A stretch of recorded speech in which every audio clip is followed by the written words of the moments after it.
This man I'd barely seen on TV was my last hope. I didn't know what connection there could be between the Mayans and what had happened to me, but at that point, I was ready to accept any explanation that could make sense out of the nightmare that my life had become. Hello, I'm a journalist, and I have an appointment with Professor Kuryakin. The professor's waiting for you.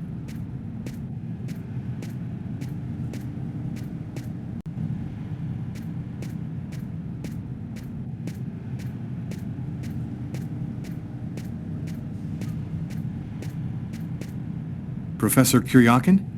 Yes? My name's John Cunningham. We spoke on the phone. I'm a journalist, and I'm gathering information for an article I'm writing about the Mayan religion. Ah, yes, I've been waiting for you, young man. What paper did you say you write for once again? I write for the New York Times.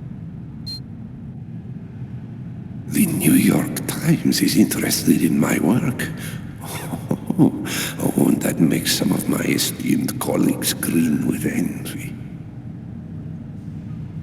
It's curious, but your face seems familiar to me. Have we met somewhere before? Yeah, I get that a lot.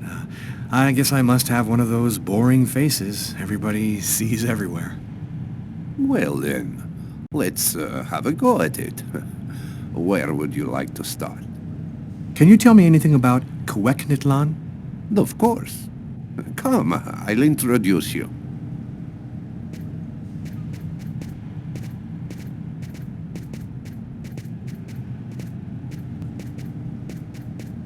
You see before you the ancient Mayan god Quequitlan, the serpent with the two heads. One head sees in this reality, the second in the other world. By opening both mouths, the Mayan oracles could see through the serpent into the other world. Could you explain this other world? Oh, the world beyond our own, the kingdom of the gods and the dead.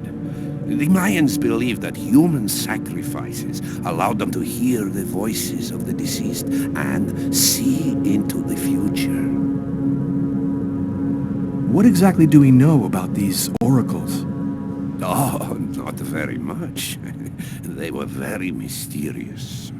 They served as mystic liaisons, allowing man to connect with supernatural forces.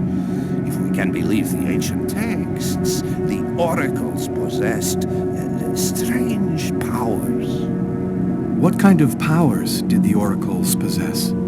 Some passages mention a supernatural life force, permitting the oracle to live for several hundred years.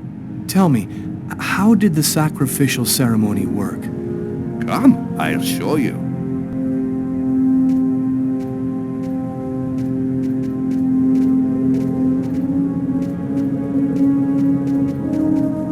This painting, dating from the 1st century BC, shows a sacrificial ceremony. The victim's agony must have lasted quite some time. The priority being to keep the mouths open as long as possible. The victim was stabbed 3 times, each wound cutting a pulmonary artery leading to the heart. The oracle is not the one stabbing the victim? Oh, the oracle must never soil himself with the blood of another. That is why he chooses a sort of proxy, another person in the crowd, totally at random. This person becomes the executor. The oracle takes complete control of the executor, manipulating him from a distance. A Mayan sacrifice. That's what it was. Stajo, who are you? My name is Lucas Kane. The police are looking for me about a murder that I did not commit, but I was the executor. You're a murderer? I'm innocent. I stabbed someone I'd never seen before, 3 times, cutting his arteries, just like you described. Do you mean to say that there is a Mayan oracle still living today? But that's completely impossible. I'm telling you the truth, Professor. Sometimes I even see through the eyes of the oracle. What do you see? A young girl. She's very still, like she's waiting. A young girl? Oh, my God. The Codex was right. The Codex? What are you talking about, Professor? You can't stay here. Your picture is in the paper that the security guard is reading. He's sure to recognize you. Come, let's leave here, and I'll tell you all about it.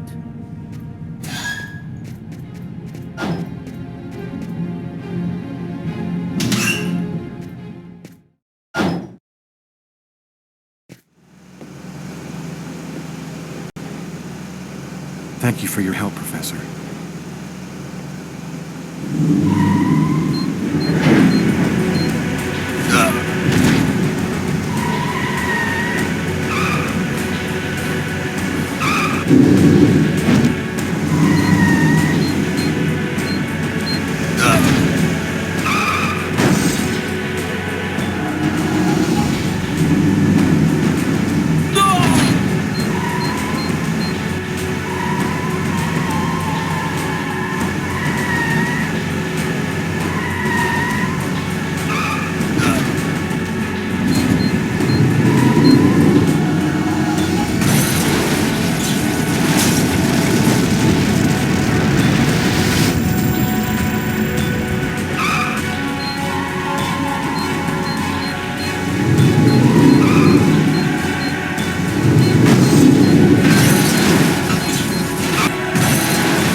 Professor!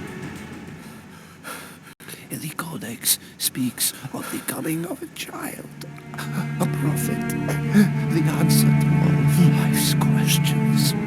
The oracle kills to find the child.